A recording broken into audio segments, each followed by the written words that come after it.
Meditación al Evangelio con los psicólogos y misioneros Rafael Aníbal Cortés y Mónica Dairén Ospina.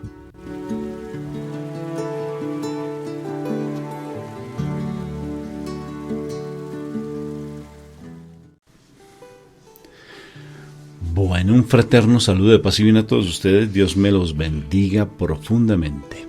Hoy, ¿cómo estamos, amor? Estamos bendecidos, encendidos, en victoria y con una tendencia a mejorar espectacular. Qué precioso ese saludo. A mí me parece muy bonito. Fue complementándose paulatinamente nuestra comunidad, en especial con nuestros niños hermosos que hacen un rosario muy hermoso en las horas de la noche. Vamos a empezar entonces este momento invocando a la Santísima Trinidad para que este momento sea sagrado. ¿Les parece? Por la señal de la Santa Cruz de nuestros enemigos, líbranos, Señor Dios nuestro.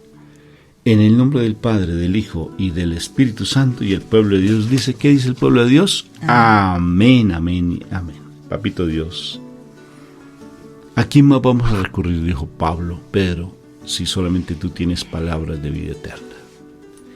A veces nuestra iglesia pareciera como si estuviese en caos, ¿verdad? Pero no es así. Que se avecinan tormentas, como en todo lado siempre hay tormentas.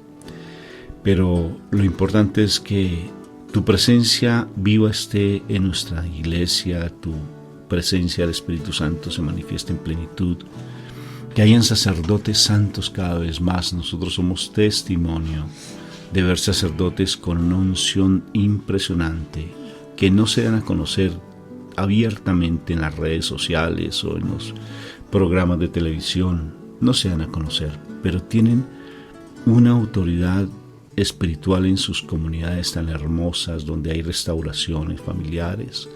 Hemos visto sacerdotes donde hay algo que es tan difícil actualmente, que son las vocaciones, ¿no es cierto, mi amor? Que fue tan hermoso ver a esos sacerdotes con una entrega impresionante. Y nuestra Madre María, bien en sus apariciones, dice que son sus niños predilectos, son sus hijos predilectos los sacerdotes. Nuestra iglesia necesita cada vez más que nosotros como laicos comprometidos empecemos a tener una vida de santidad y empecemos cada vez más a apoyarlos a ellos. Y una forma de apoyarlos es proteger a nuestros sacerdotes, protegerlos. ¿Por qué protegerlos? Porque no podemos hablar mal de ellos, no podemos estar haciéndolos caer, porque en ocasiones somos piedra de tropiezo para nuestros sacerdotes. Ellos necesitan mucho nuestras oraciones, porque las tentaciones de ellos son al 100%, las nuestras son al 60%. Eso lo plantea nuestro Señor Jesucristo a una mística italiana, María Valtorta. Dice, hay que orar por los sacerdotes. Por eso, Padre Santo, que hoy la palabra que vamos a tener en nuestro corazón nos dé sabiduría para saber hablar, para saber expresar nuestro parecer, no solamente a nuestros sacerdotes, sino también a nuestros líderes espirituales. Saber proceder adecuadamente con nuestros familiares, con nuestras esposas, hijos, esposos, con nuestros familiares, Señor, que seamos prudentes al hablar. Coloca, como dice el Salmo, un centinela en nuestra boca el día de hoy. Y para poder tener esa sabiduría, ¿qué más que tu palabra viva, Padre Santo? Porque necesitamos nutrirnos de ti, necesitamos nutrirnos de esa palabra viva. Hoy que tu palabra llegue a lo profundo de nuestro corazón y que tengamos siempre una palabra adecuada para dar orientación al que la necesite, para poder corregir al que lo requiera, pero solamente con el Espíritu Santo, Padre Santo. Por eso te pedimos humildemente, como lo dijo mi Jesús, si le piden ustedes a mi Padre Dios el Espíritu Santo, Él se los dará. Y yo te pido hoy, obedeciendo a ese mandato, a ese regalo que nuestro Jesús de Nazaret nos da, que nos permitas hoy la presencia del Espíritu Santo. Ven, Espíritu Santo. Ven, Majestad Divina, desde los 4 puntos cardinales y toma control de nuestras vidas, toma posesión de nuestras vidas. Hoy me abandono a ti, dulce Espíritu de amor, y mi cuerpo, mi espíritu y mi alma son templos tuyos. Es templo tuyo.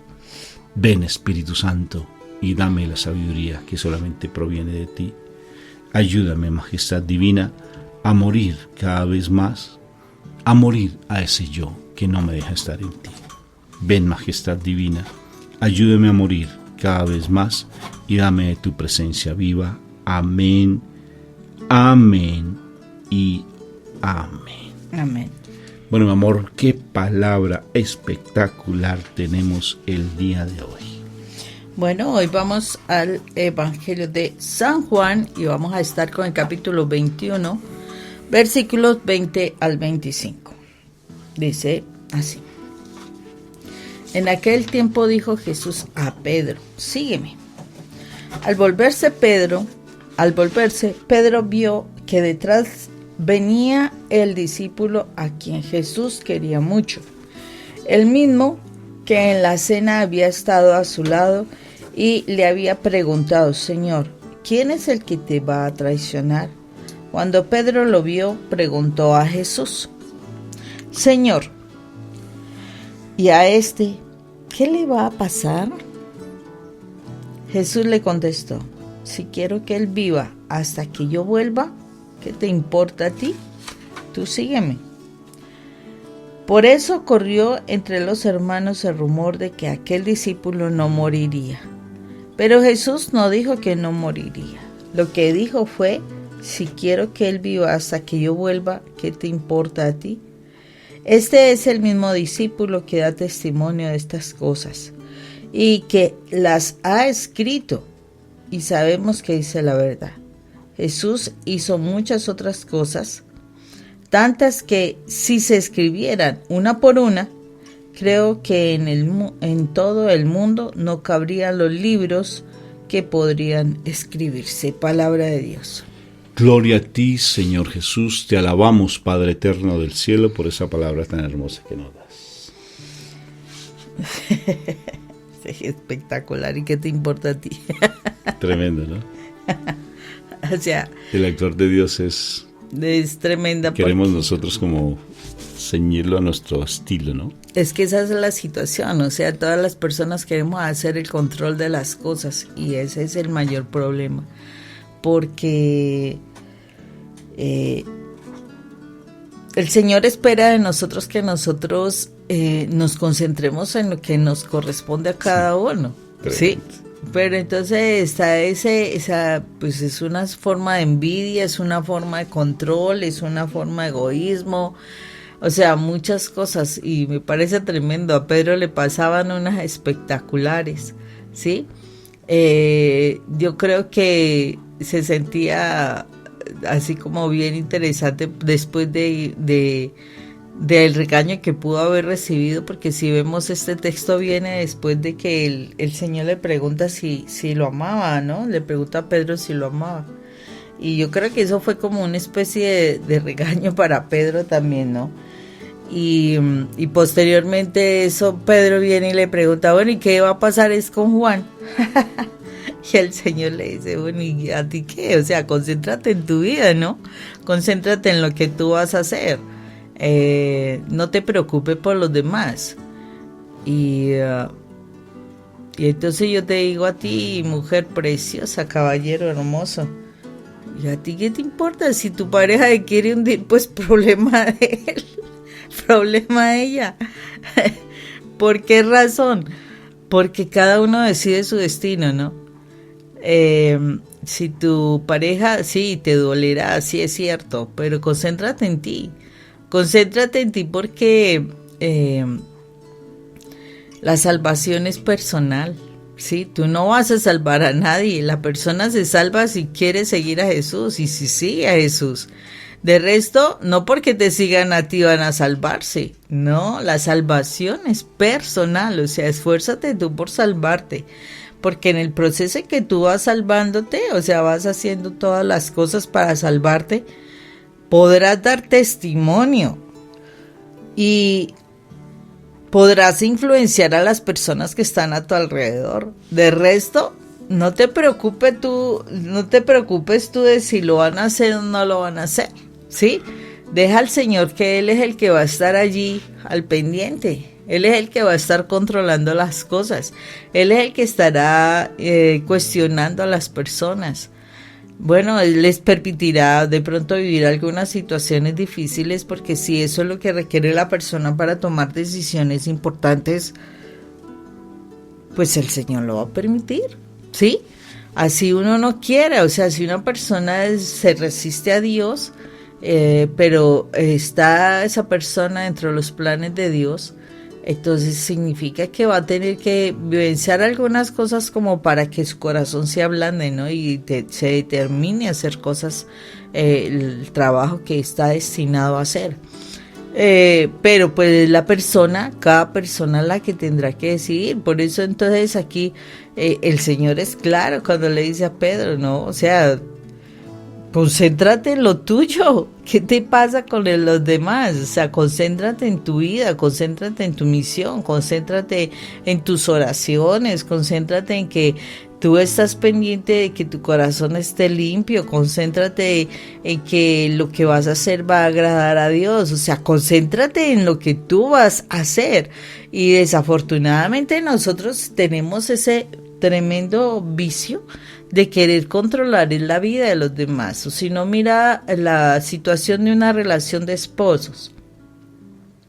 Entonces el uno quiere controlar, no, es que si él cambia, yo cambio. No, es que si ella deja de hacer esto, entonces yo dejo de hacerlo. O sea, a ver, yo lo hago es porque a mí me conviene, yo lo hago es porque a mí me sirve, yo lo hago es porque yo soy el que estoy acumulando tesoros en el cielo, ¿cierto? Yo soy, no es el otro, o sea, y por eso para nosotros es tan claro, después de todo el proceso que nosotros tuvimos que hacer, para nosotros es muy claro de que el cambio se da, o sea, y el cambio en la familia se da si yo primero empiezo a cambiar. No hay forma de que sea diferente. En la vida del Señor, o sea, en el mundo, en el reino espiritual, todo procede de lo que yo haga. Jesús mostró todo eso en su pasar por esta vida. Él dio testimonio, ¿sí? Por eso Él es un líder de excelencia. ¿Por qué? Porque su vida toda la vida fue un testimonio. O sea, Él si pedía que se hiciera algo, Él lo había hecho primero. O sea, Él no pedía algo que Él no hubiese hecho. Él lo había hecho. Por eso habla de que en la vida espiritual, cuando yo le voy a pedir algo a alguien es porque ya lo hice. Yo ya lo experimenté, ya sé que se puede hacer, ya sé que se puede alcanzar. Y ese es el proceso, o sea, de poder, un gran líder es aquel que da testimonio, le enseña a los que le están siguiendo que las cosas se pueden hacer y que si yo lo puedo hacer, usted también lo puede hacer. Y eso es algo que es importante y yo me concentro en lo mío. Imagínese Jesús sabiendo que Judas lo iba a traicionar. Y entonces viene Juan y le pregunta, maestro, ¿seré yo, maestro, que lo voy a traicionar? Y entonces Jesús respondiendo, no, Juan, no te preocupes, no, es que Judas es terrible, Judas desde que lo conocí, si se acuerda, y mira a Judas cuando recoge el dinero, entonces mire, él va y saca plata de ahí, saca dinero de allí, y entonces él se está quedando con parte del dinero, mire, y es terrible, o sea, me parece tremendo que Judas esté haciendo esas cosas. Imagínense a nuestro Señor en ese plan de chismoseo y de destrucción de la imagen de la otra persona, independientemente de que él sabía que Judas se iba a perder, ¿sí? Entonces la pregunta es, ¿nosotros realmente estamos dando el testimonio suficiente como para que los otros no tengan que decir de uno mismo? ¿Sí? Nosotros estamos haciendo el esfuerzo para que los otros puedan decir, wow, lo que está haciendo es tremendo, vamos a ver si lo podemos hacer, o aprender a luchar, a batallar, a orar, porque el testimonio no es venga, oremos, no, o sea, es realmente mostrarlo, pero no unas oraciones que son para dormir, sino unas oraciones que son vivas, unas oraciones que son sentidas, unas oraciones que traen momentos especiales en la presencia del Señor. Pero para que eso se dé, tú lo debes estar vivenciando, porque yo no puedo enseñar a otros algo que yo no estoy viviendo. Entonces es muy importante esto de que nosotros sí tenemos que como concentrarnos en nosotros, en lo que estamos haciendo. O sea, el Señor a cada uno de nosotros nos tiene un propósito. Entonces, si tú estás preguntando por pues imagínese, yo le ando preguntando a Dios qué es lo que tiene que hacer Rafael. Y entonces para ver cuál es el propósito de vida de él. Y entonces estoy pendiente de lo que Rafael dice. Y entonces yo vengo y ya sabes, ¿ya sé yo acaso mi propósito de vida para estar pendiente del propósito de vida de Rafael? Lo más seguro es que la respuesta sería no. No, porque estoy tan pendiente de él que no me fijo en lo mío. Entonces, por estar pendiente en el otro, porque el otro me mire, porque el otro viva, porque el otro exista, porque el otro tal cosa, yo dejo de hacer lo que me corresponde.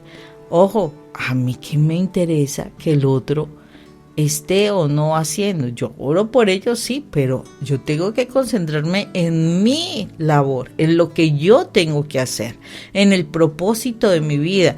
Entonces, si no has conocido para qué fuiste creado, pues es importante que ya dejes de estar mirando al vecino y empieces tú a mirar cuál es tu propósito de vida, o sea, que tengas esa relación más cercana con el Señor, porque te aseguro, tienes una misión en Dios, tienes algo que realizar en Dios.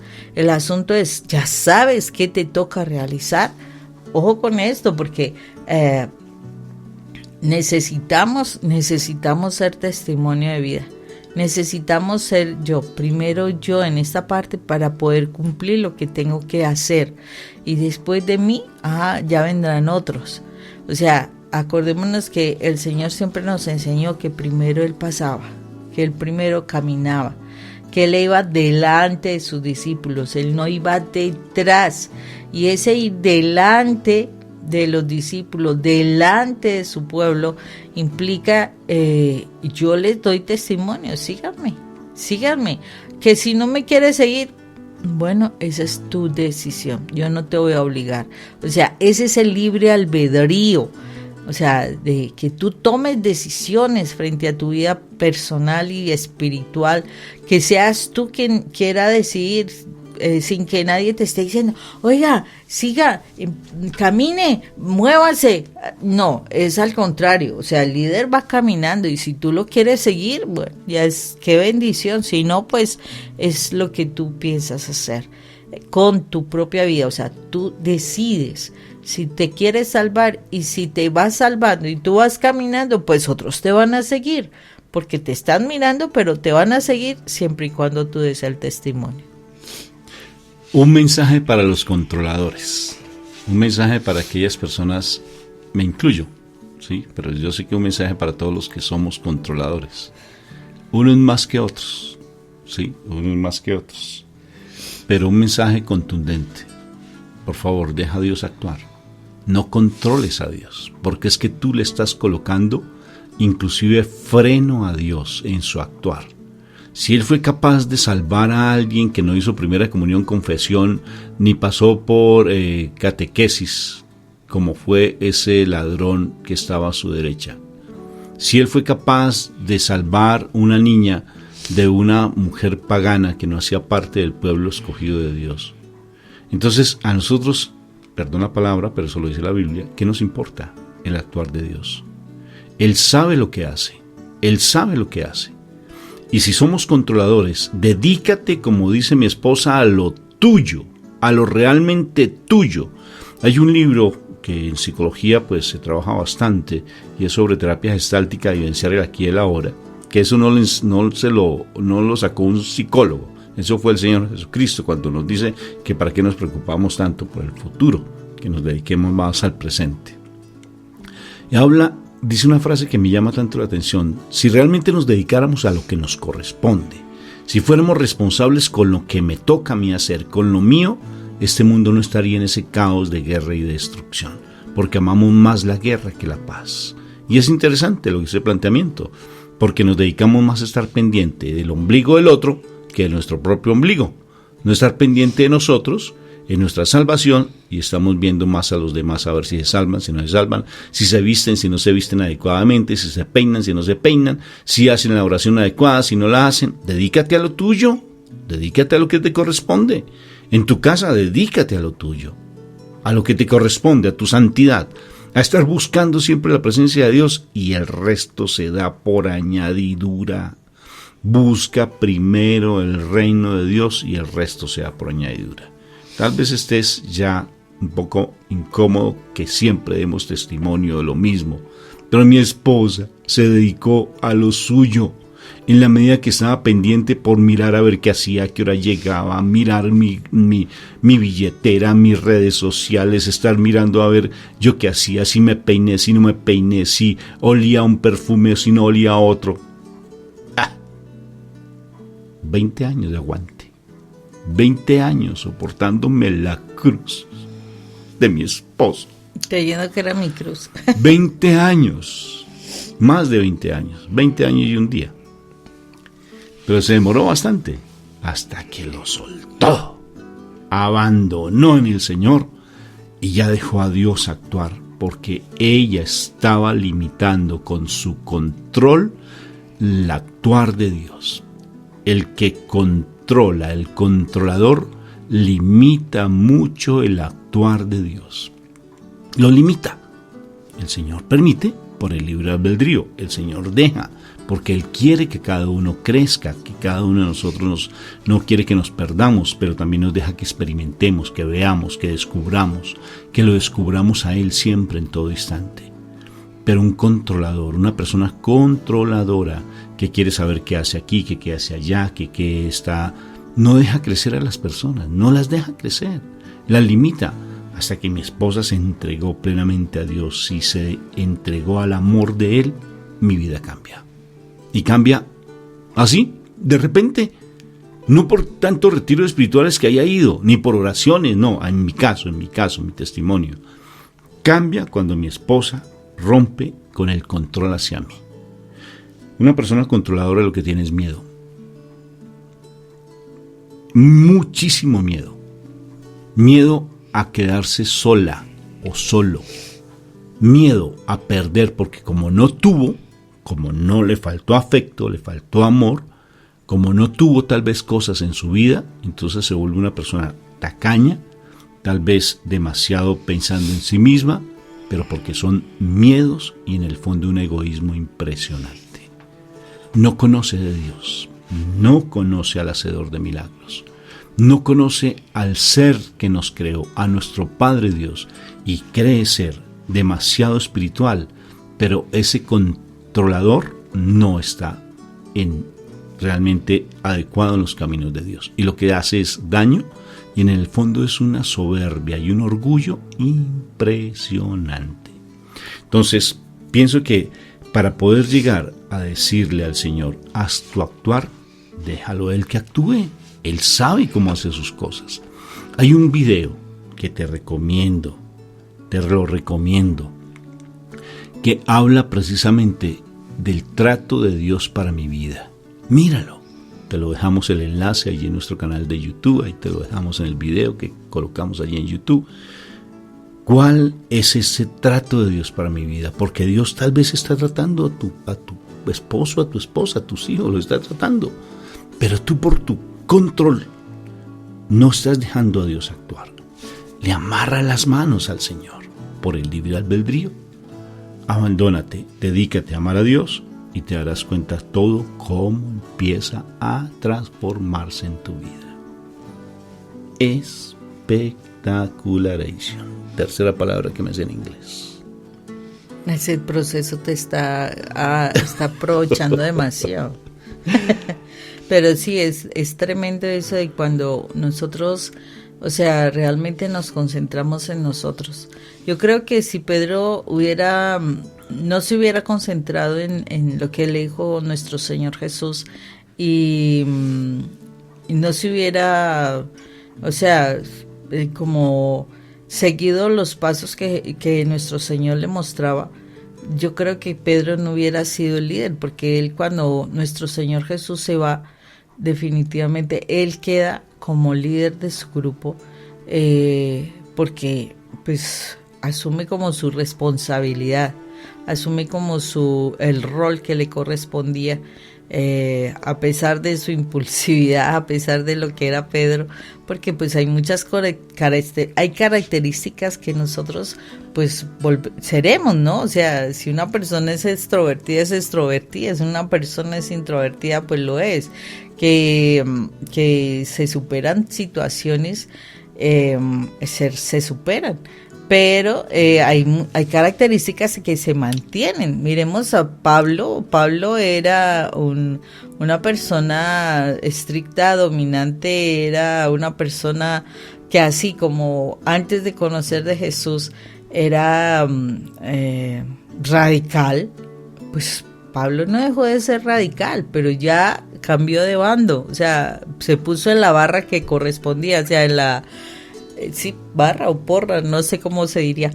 En todo caso, en el lugar que le correspondía a Pablo. Entonces, si Pedro no hubiera hecho no hubiera hecho caso a las palabras que Jesús le decía, y mire que lo tiene que tratar fuertecito. Imagínese tú, yo te pregunto algo y tú me dices, ¿y a ti qué te importa?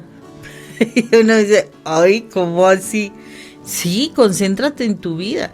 Y yo creo que a Pedro le tenían que hablar un poquito como duro, como para que aterrízate a ver qué está pasando contigo, ¿sí? Entonces, yo pienso que si nosotros nos centramos realmente en lo que debemos hacer, vamos a cumplir misiones importantes. O sea, tú eres importante para Dios, tenlo presente. O sea, si tú estás siguiendo al Señor, no es simplemente, ay no, porque es que yo quiero que me sane alguna cosita o me dé tal milagro y ya. No, ojo con eso, porque ese es como la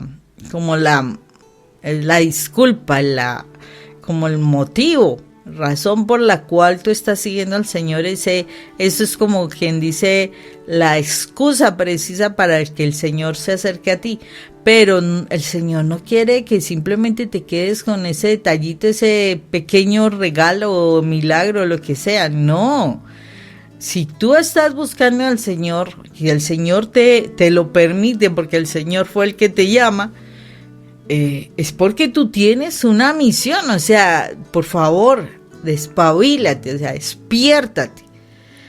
Tú estás buscando al Señor no por el milagro de tu esposo, ¿no? Tu esposo sabrá si se quiere salvar o no, si quiere cumplir sus responsabilidades o no. Eso déjalo así. O sea, concéntrate en el Señor y te vas a sorprender de las cosas, porque el concentrarse en el Señor puede ser que estés restaurando todo tu hogar, y no solamente una sola persona, porque todos los conflictos tuyos han afectado a tus hijos. Entonces, no estás solucionando solo una relación con tu esposo, sino que estás solucionando una situación familiar. Pero concéntrate en el Señor, concéntrate en el Señor. Y si tú te concentras en el Señor, tú no sabes cuántas cosas o cuántas personas o cuántas situaciones alrededor vas a entrar a solucionar sin que te esfuerces. Porque si tú haces lo que a ti te corresponde, tú vas a impactar, tú vas a llegar al corazón de muchos. Y eso es lo que el Señor espera. O sea, no pienses que tu vida solamente es para una cosa y muy pequeña. No. Si tú has sido escogido, es porque tienes una gran misión, pero debes concentrarte. Si Pedro hubiera seguido en su postura y no hubiera escuchado lo que Jesús le dijo, Pedro no hubiera sido gran líder. Acordémonos en el primer discurso que Pedro hace después de recibir al Espíritu Santo, cuántas personas vinieron a la conversión, al arrepentimiento. El Señor está esperando que tú te concentres en lo que el Señor te dice, y te aseguro que no vas a llevar a tu familia solamente a un miembro de la familia algo, no, vas a llevar a muchos. Concéntrate en lo que el Señor te dice, y centrarte en Él, de sanar tus heridas, de hacer lo que Dios te dice, y te aseguro que vas a quedar sorprendida para lo que has sido llamado. Un abrazo fraterno en Cristo Jesús y dedícate lo tuyo en vez de estar juzgando a tus preciosos sacerdotes. Un abrazo. Dios los bendiga. ¿Qué tal te pareció el video? ¿Te llamó la atención lo que hablamos en él? Bueno, muy bien, entonces colabóranos con nuestro ministerio también compartiendo este video a tus conocidos, a tus grupos, y dale un comentario también al video. Si hay alguna pregunta, que tengas algún comentario, nosotros estamos en disponibilidad de poderte orientar, y de igual manera también si deseas que vayamos a tus comunidades, estamos a tu entera disposición. Entonces comparte por favor este video, dale me gusta, toca esa campanita, y de todas formas también si sientes en tu corazón el deseo de apoyarnos económicamente para que nuestro ministerio siga difundiéndose, por favor te lo agradecemos. Un fuerte abrazo en Cristo Jesús, y de toda cosa guardada, guarda tu corazón, porque allí mana la vida. Mana la vida. Como dice una canción hermosa, pon en mi boca un centinela que dirija mi palabra y no me dejes caer en la maldad. Una canción católica muy linda y hace parte de un salmo. Entonces, ánimo pues, que Dios te bendiga.